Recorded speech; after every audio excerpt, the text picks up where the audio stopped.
La terre qui tremble, cauchemar récurrent pour les Italiens. Depuis 1980, leur pays subit un séisme tous les 5 à 10 ans et déplore la perte de centaines de victimes. Le plus récent, avant la secousse meurtrière de ce mercredi, se produit en mai 2012. À 9 jours d'intervalle, 2 catastrophes de ce type frappent la région d'Émilie-Romagne dans le nord-est de l'Italie. Bilan, 25 morts et 14 000 personnes chassées de leur domicile.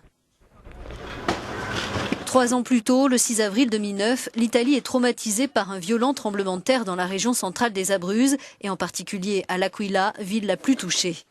On compte alors plus de 300 morts et des milliers de réfugiés. Les dégâts matériels se chiffrent en milliards d'euros.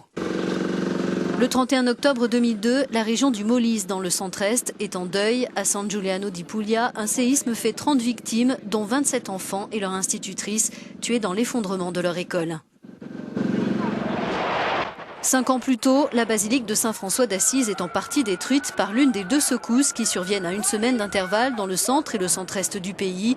On dénombre 12 morts, plus de 110 blessés et 38 000 sans-abri. Mais auparavant, c'est le sud du territoire italien qui a été frappé. Un tremblement de terre a causé 17 décès en Sicile en décembre 1990.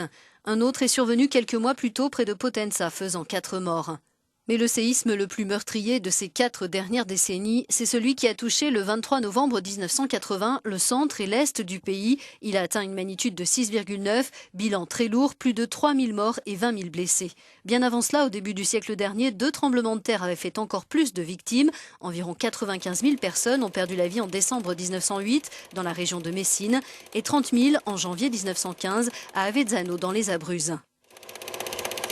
Comment expliquer une telle série noire? Le sous-sol de l'Italie comporte de nombreuses failles et elle est particulièrement exposée au phénomène de convergence des plaques de l'Afrique et de l'Europe qui se rapprochent de 6 mm par an.